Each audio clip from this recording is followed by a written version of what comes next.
Muy bien, vamos a abrir la palabra del Señor en Juan capítulo 14. Juan capítulo 14.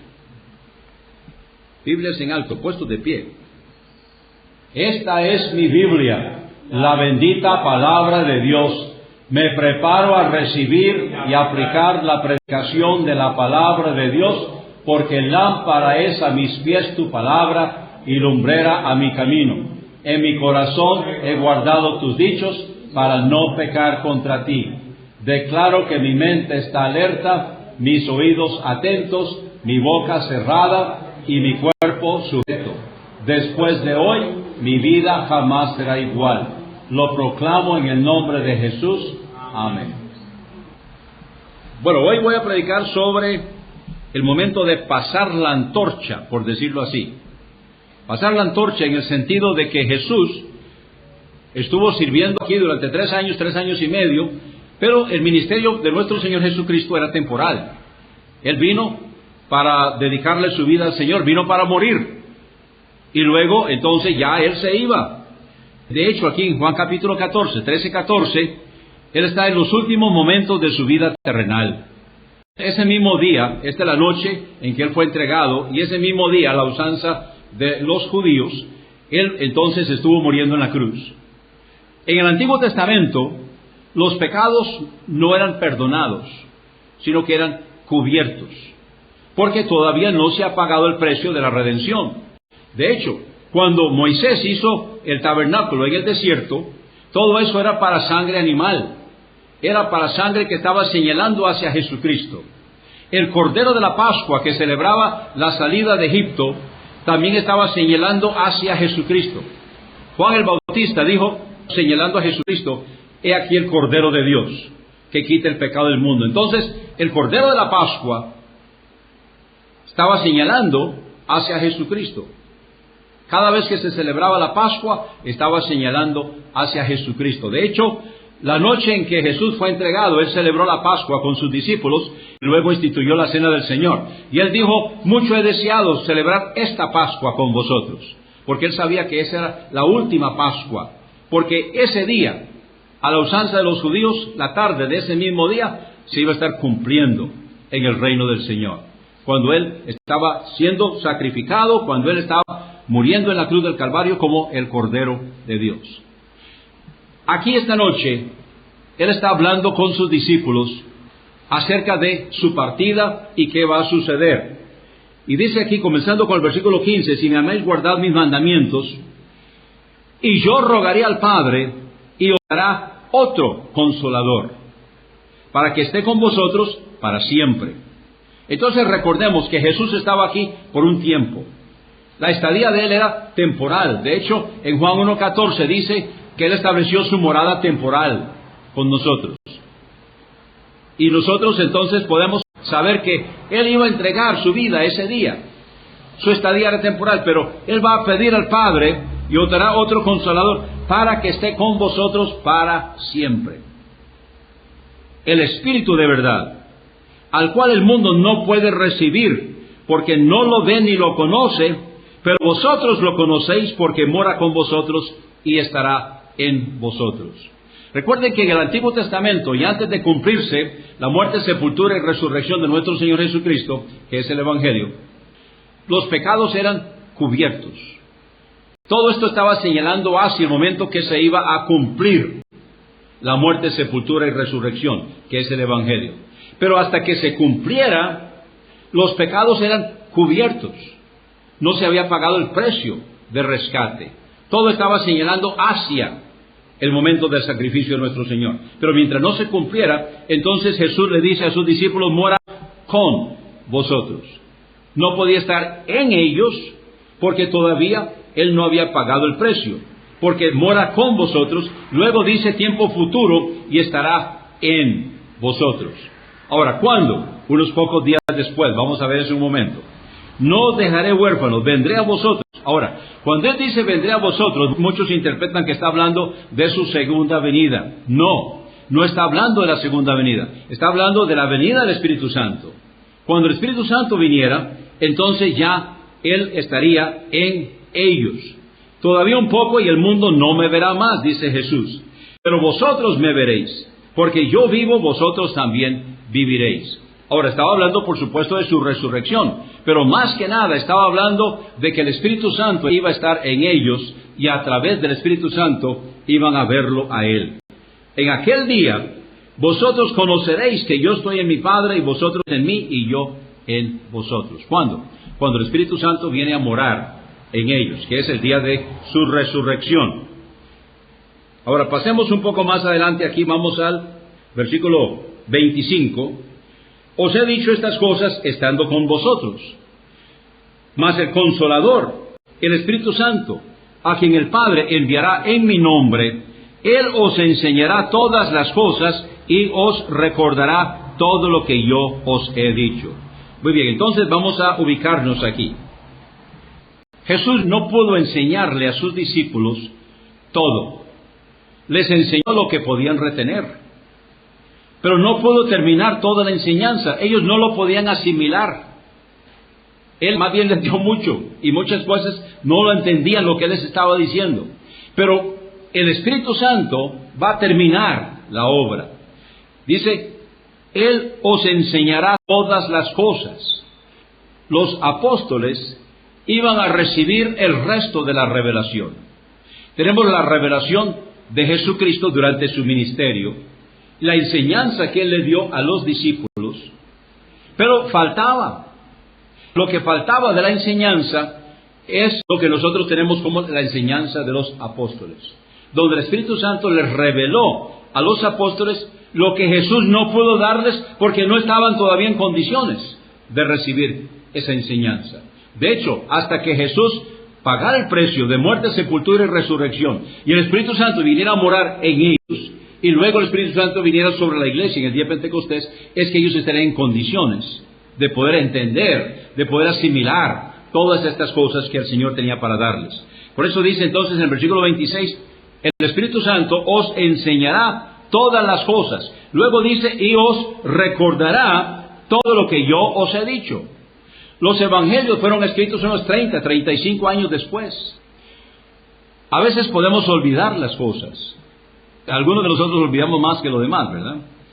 Especialmente cuando llegamos a cierta edad se nos olvidan las cosas.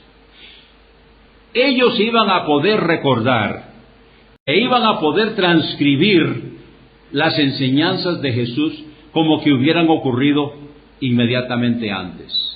Porque el Espíritu Santo se los iba a recordar. El Espíritu Santo os recordará todo lo que yo os he dicho. Así que el Espíritu Santo completaría la enseñanza que ellos no habían podido recibir porque no estaban en preparación a través de los apóstoles, ellos mismos. Y además de eso les iba a recordar las enseñanzas de Jesús. Ahora, todo esto es antes de su muerte, sepultura y resurrección. Esa noche Él fue entregado. El día siguiente a la usanza nuestra, el mismo día a la usanza de los judíos, cuando el Cordero estaba siendo sacrificado en Israel, como a las 3 de la tarde, el Cordero de Dios, Jesucristo, estaba entregando su vida. Y se cumpliría su muerte, sepultura y resurrección en esos 3 días. El primer día de la semana, vamos a Juan capítulo 20. Juan capítulo 20 dice, el primer día de la semana, María Magdalena fue de mañana siendo aún oscuro al sepulcro. Vamos a pasar ahora porque Jesús había resucitado. Y varias cosas sucedieron ahí, pero vamos al versículo 11. Dice, pero María estaba afuera llorando, junto al sepulcro. Y mientras lloraba, se inclinó para mirar dentro del sepulcro, y vio a 2 ángeles con vestiduras blancas que estaban sentados, el uno a la cabecera y el otro a los pies, donde el cuerpo de Jesús había sido puesto. Y los ángeles le dijeron, mujer, ¿por qué lloras? Les dijo, porque se han llevado a mi Señor, y no sé dónde lo han puesto. Cuando había dicho esto, se volvió, y vio a Jesús que estaba ahí, mas no sabía que era Jesús. Una cosa interesante en cuanto a Jesús resucitado. Habían algunas cosas que eran iguales, pero habían otras que habían algunos cambios. ¿Recuerdan cuando iban camino de Emaús? Los discípulos no lo reconocieron. Cuando Él se les apareció a los discípulos, también les costó al principio reconocerlo. Entonces parece que hay algunos cambios, pero sí habían otras que eran iguales y que no habían cambiado. Por ejemplo, Él les enseñó donde estaban las marcas en sus manos y en su costado. Eso estaba ahí. Pero ahora había un cuerpo cambiado. Él podía pasar las paredes cuando estaba todo cerrado. Él podía entrar. Antes de su muerte, Él era como nosotros, estaba limitado al espacio. Pero ya después, en su cuerpo resucitado, Él podía trasladarse de una manera así. Dice entonces, versículo 14, cuando había dicho esto, se volvió y vio a Jesús que estaba ahí, mas no sabía que era Jesús. Jesús le dijo, mujer, ¿por qué lloras? ¿A quién buscas? Ella, pensando que era el hortelano, le dijo, Señor, si tú lo has llevado, dime dónde lo has puesto y yo lo llevaré. Jesús le dijo, María. Volviéndose ella, le dijo, Raboni, que quiere decir maestro. Y Jesús le dijo, no me toques, porque aún no he subido a mi Padre. Mas ve a mis hermanos y diles, subo a mi Padre y a vuestro Padre, a mi Dios y a vuestro Dios. Cuando Jesús le dice, no me toques, Él todavía no había subido a aplicar en el arca del cielo, el original del cielo, el propiciatorio, no había subido a aplicar la sangre. En su resurrección, Él tenía que subir, aplicar la sangre en el propiciatorio del cielo, y luego entonces aparecería a sus discípulos ese mismo día por la tarde. Todavía no lo había presentado. ¿Recuerdan? En el Antiguo Testamento, cuando los santos morían, no podían ir al cielo, porque no se había pagado el precio todavía. Ellos iban al paraíso, o al seno de Abraham. ¿Recuerdan el ladrón en la cruz que se arrepintió con Jesús y le dijo, Jesús le dijo, hoy estarás conmigo ¿a dónde? En el paraíso, que es el seno de Abraham. En Lucas capítulo 16 se nos aclara un poquito más en cuanto a esto, la conversación del rico y Lázaro y Abraham. El seno de Abraham, o el paraíso, es el lugar donde iban los creyentes del Antiguo Testamento. Jesús descendió ahí. El ladrón arrepentido en la cruz descendió ahí, porque no se había cumplido todavía. Una vez que se cumplió la muerte, sepultura y resurrección, y Jesús aplicó la sangre, entonces ya los que estaban ahí en el paraíso subieron también. Ahora, Pablo dijo, ausentes del cuerpo, presente con el Señor. Ahora nosotros cuando partimos, vamos al cielo. Pero antes no se podía, porque no se había pagado el precio todavía. No se había cumplido el Evangelio, la muerte, sepultura y resurrección de nuestro Señor. Una vez que se aplicó, entonces, ahora sí. En Juan capítulo 14, el pasaje que leímos hace un momento, Él les dijo, el versículo 17, porque mora con vosotros y estará en vosotros. Antes de su muerte, sepultura y resurrección estaba con ellos. Después de su muerte, sepultura y resurrección, entonces ya podía estar en ellos, no antes. Ahora, vamos aquí mismo, Juan capítulo 20, comenzando con el versículo 19. Cuando llegó la noche, o mejor dicho, la tarde de aquel mismo día, o sea, antes de oscurecer, antes de ponerse el sol, el primero de la semana, nos aclara Juan, estando las puertas cerradas en el lugar donde los discípulos estaban reunidos por miedo de los judíos, vino Jesús y puesto en medio, les dijo, paz a vosotros. Versículo 20. Y cuando les hubo dicho esto, les mostró las manos y el costado. O sea, es un cuerpo un poco diferente, el cuerpo resucitado. Pero les pudo mostrar las manos horadadas y el costado que se había abierto por la lanza. Y los discípulos se regocijaron viendo al Señor. Entonces Jesús les dijo otra vez, paz a vosotros. Como me envió el Padre, así también yo os envío. Y habiendo dicho esto, sopló y les dijo, recibid el Espíritu Santo. Ahora sí, ahora el Espíritu Santo puede estar en ellos. Antes no, porque antes no se había cumplido la muerte, sepultura y resurrección de nuestro Señor. No se había cumplido todavía la aplicación en el lugar santísimo del cielo, en el propiciatorio del cielo. Ahora sí. Entonces ahora Jesús sopló y les dijo: recibid el Espíritu Santo. Esto nunca se repitió, solamente en esta ocasión. Porque ahora el Espíritu Santo estará en ellos. Actualmente, cuando nosotros aceptamos a Cristo como Salvador personal, el Espíritu Santo entonces viene y establece morada en nosotros, en nuestro espíritu. Y desde ahí entonces da testimonio con nuestro espíritu de que somos hijos de Dios. Eso ocurre ahora, pero antes no. Entonces hizo falta que Él soplara. Vamos ahora a Hechos capítulo 1, versículo 4. Y estando juntos, les mandó que no se fueran de Jerusalén, sino que esperasen la promesa del Padre, la cual les dijo: oísteis de mí. Porque Juan ciertamente bautizó con agua, mas vosotros seréis bautizados con el Espíritu Santo dentro de no muchos días. Aclaremos. El Espíritu Santo puede estar por dentro o puede estar por fuera, pero no es lo mismo, ¿verdad? El Espíritu Santo no podía estar dentro de ellos hasta la muerte, sepultura, resurrección y aplicación. Entonces Jesús sopló. Todavía falta que el Espíritu Santo estuviera sobre ellos.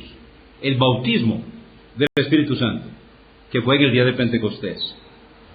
Dice, siguiendo adelante, versículo 6: entonces los que se habían reunido le preguntaron diciendo: Señor, ¿restaurarás el reino a Israel en este tiempo?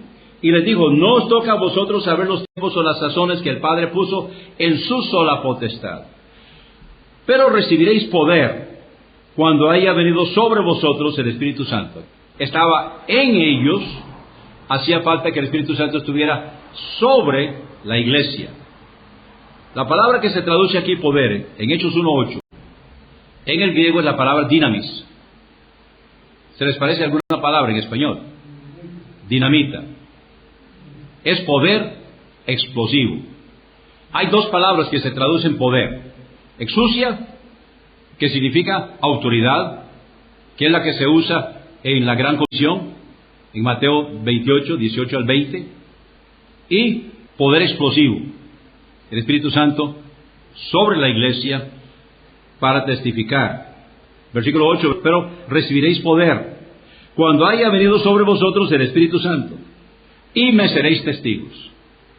El Espíritu Santo, en el día de Pentecostés, el bautismo sobre la iglesia fue para recibir poder para ser testigos, para testificar.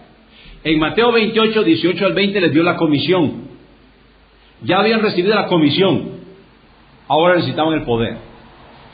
Mientras Jesús estaba con ellos, ellos estaban con Jesús. Ahora Jesús se iba, pero Jesús dijo: no los voy a dejar huérfanos. Vendrá el Espíritu Santo. A ustedes les conviene que yo me vaya, porque al irme yo, dijo Jesús, vendrá el Espíritu Santo y estará con vosotros para siempre. Durante el ministerio de Jesús estaba limitado a la presencia de Jesús, pero ahora ya, al venir el Espíritu Santo, entonces es en todas partes, al mismo tiempo, y es permanente, no se va, sino que es para siempre. Pero recibiréis poder cuando haya venido sobre vosotros el Espíritu Santo, y me seréis testigos en Jerusalén, en toda Judea, en Samaria y hasta lo último de la tierra. Vamos a Hechos capítulo 2. Cuando llegó el día de Pentecostés, estaban todos unánimes juntos. Ahora, como un chiste, no estoy seguro que esto era una iglesia bautista, porque estaban todos unánimes juntos. Siempre falta alguien, ¿no es cierto? Siempre falta alguien. Y además, aun cuando los que están, a veces no están. Su cuerpo está aquí, pero su mente está en otro lado. Aquí dice que estaban todos unánimes juntos. Yo no dudo que aquí hubo un milagro, para que estuvieran todos unánimes juntos ese día, cuando vino el Espíritu Santo sobre la iglesia. Y de repente vino del cielo un estruendo como de un viento recio que soplaba. Hay mucha confusión en cuanto a qué sucedió realmente en el día de Pentecostés. Tomemos nota, hermanos, aquí no hay viento. No hay viento. Lo que hay es un estruendo. Está definiendo el estruendo como de un viento recio que soplaba. Hoy nosotros diríamos como un avión cuando despega en el aeropuerto, ¿verdad? Algo así. Porque este estruendo fue lo que hizo que la multitud viniera corriendo. ¿Qué sucede cuando oímos una explosión? ¿Qué sucede cuando sucede algo? Todo el mundo viene corriendo. Y fue lo que sucedió en el día de Pentecostés. Y de repente vino del cielo un estruendo, como de un viento recio que soplaba, el cual llenó toda la casa donde estaban sentados y también los alrededores. Segundo, se les aparecieron lenguas repartidas como de fuego. No hubo fuego. Por cierto, que esta es la única ocasión que eso sucedió. Lenguas repartidas como de fuego, asentándose sobre cada uno de ellos. Entonces vemos aquí de que era colectivo, corpóreo, sobre la iglesia, pero también era individual. Lo tercero que ocurre, y fueron todos llenos del Espíritu Santo. La llenura es por dentro, el bautismo es por fuera.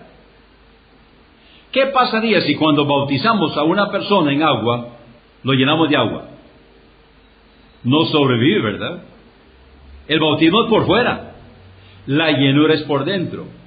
El bautismo ocurrió una sola vez en el día de Pentecostés. La llenura es muchas veces. De hecho, en Efesios 5:8 dice, sed llenos del Espíritu. O sea, es algo que debemos procurar, buscar la llenura, buscar ser llenos del Espíritu.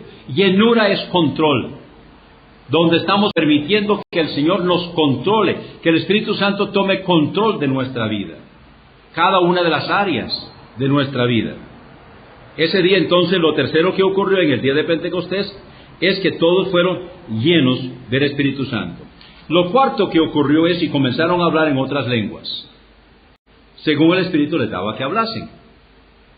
Las lenguas que ocurrieron en el día de Pentecostés fue como señal a los judíos. El don de lenguas siempre es señal a judíos.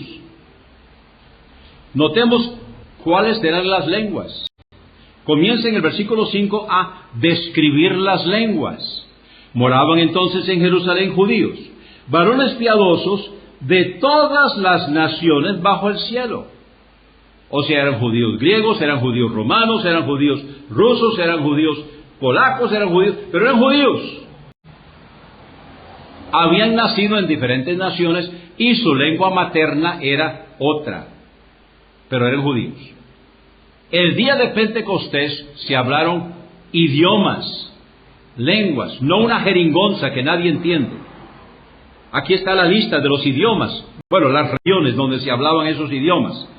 Dice el versículo 6, y hecho este estruendo se juntó la multitud. O sea, todo el mundo vino corriendo a ver qué pasó, qué es ese ruido, qué es ese estruendo. Y estaban confusos, porque cada uno les oía hablar en su propia lengua. Y estaban atónitos y maravillados, diciendo, mirad, ¿no son galileos todos estos que hablan? O sea, esto no es judío de Francia, esto no es judío de Inglaterra, esto no es judío de España, esto no es judío de Grecia. Estos son judíos de Galilea. Estos son galileos. ¿Por qué están hablando nuestras lenguas?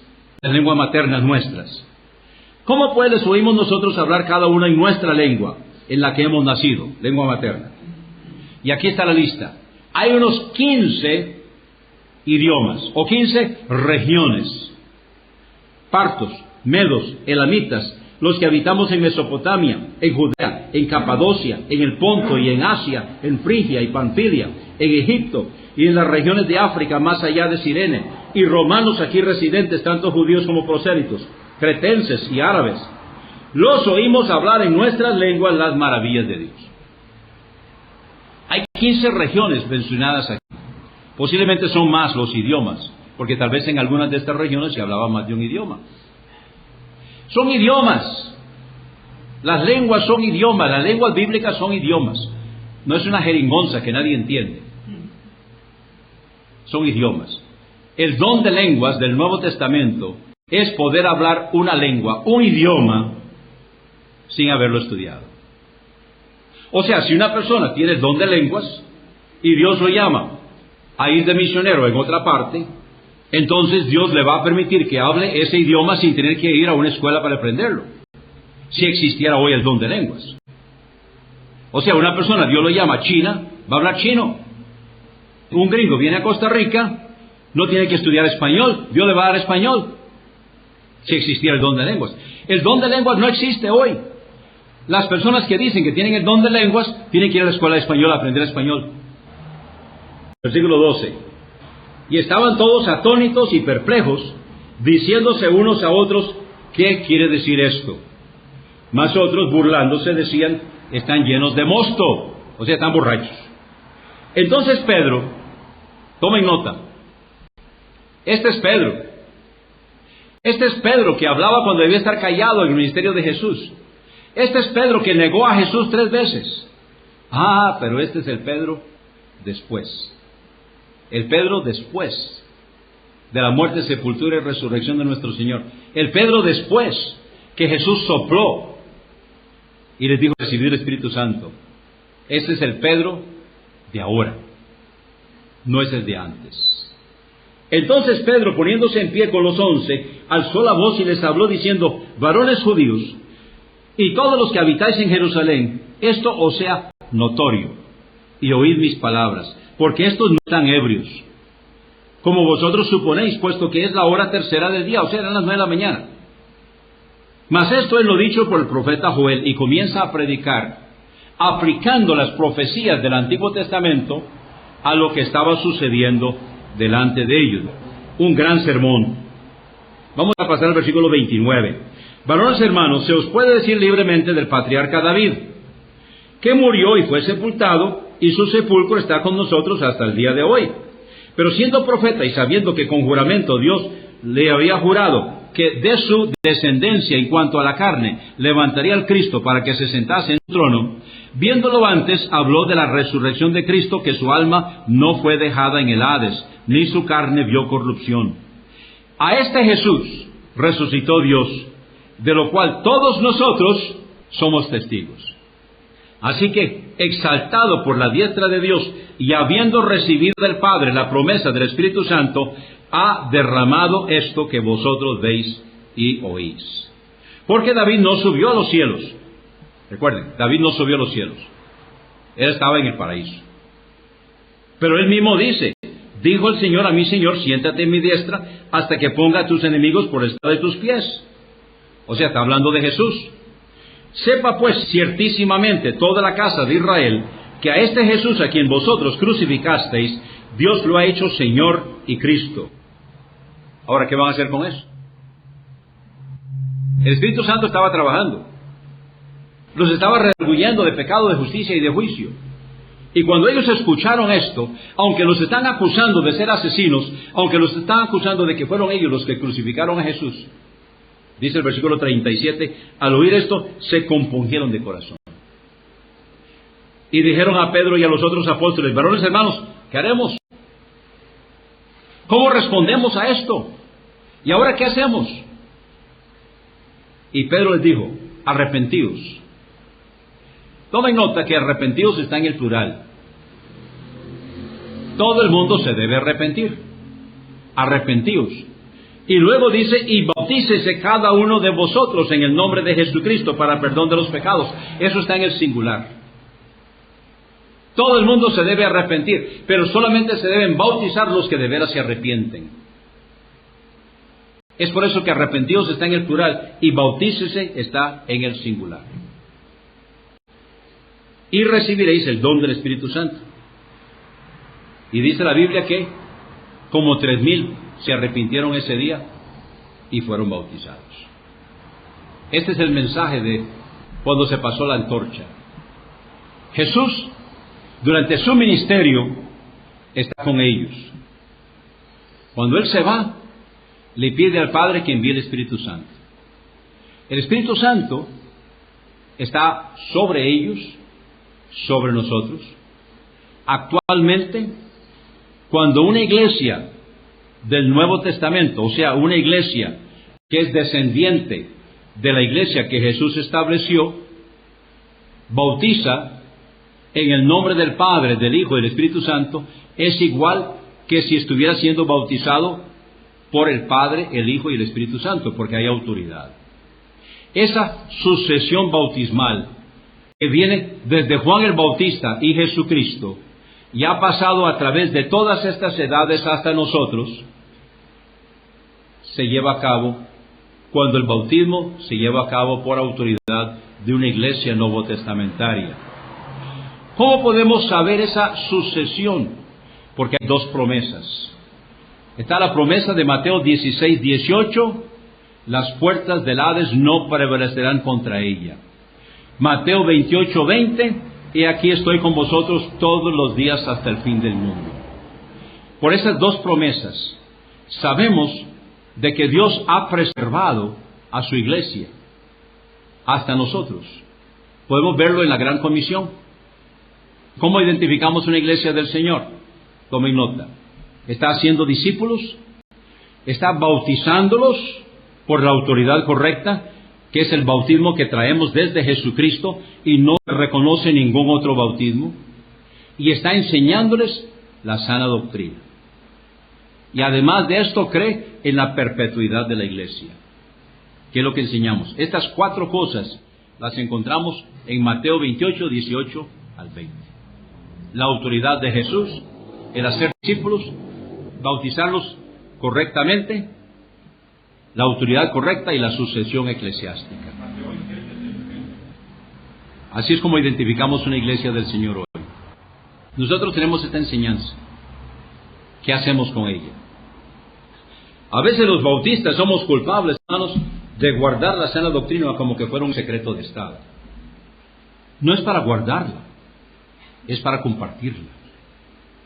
Por supuesto que las iglesias del Señor deben guardar la sana doctrina, pero deben guardar la sana doctrina no para guardar la sana doctrina, no para ser identificadas como iglesia del Señor, sino para llevar el mensaje a otros, para traer almas a los pies de Cristo, bautizarlos, enseñarles, establecer iglesias, plantar iglesias con ellos y llevar el mensaje al mundo perdido, porque hay personas allá afuera que no saben. Y hay muchos creyentes que están errados y necesitan saber la sana doctrina.